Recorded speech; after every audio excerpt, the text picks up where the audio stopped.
Bugün vətənimin anşanlı günü, qalib ordumuzun zəfər səsidir. Şuşa zirvəsindən dalğalanan bayraq, millətimin qürurlu təntənəsidir. Qarabağ azaddır, yurda nur saçır, torpaq şəhidimin alın tərilə.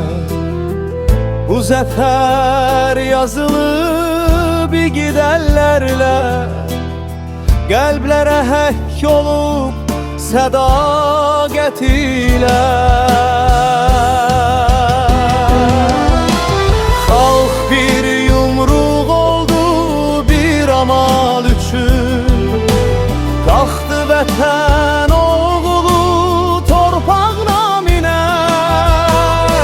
Əskərin addımı bir tarix yazdı, qaliblik imzası yazdı zirvəyə.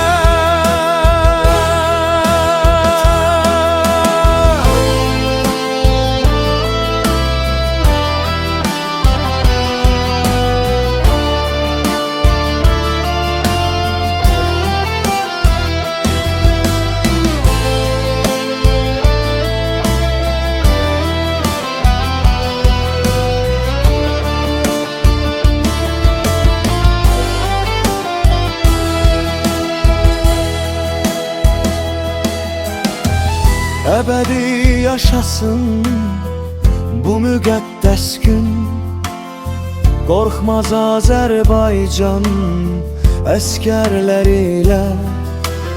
8 noyabr zəfər günümüzdür, parlasın daima bu ad şərəflə. Qarabağ azaddır, yurda nur saçır, torpaq şəhidimin alın tərilə. Bu zəfər yazılıb igidəllərlə, qəlblərə həkk olub sədaqət ilə.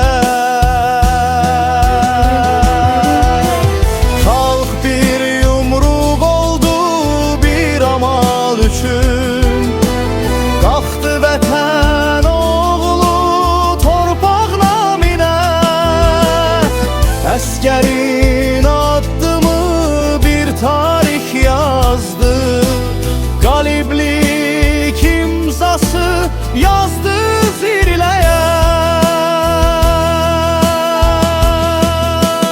Xalq bir yumruq oldu bir amal üçün, qalxdı vətən oğlu torpaq naminə.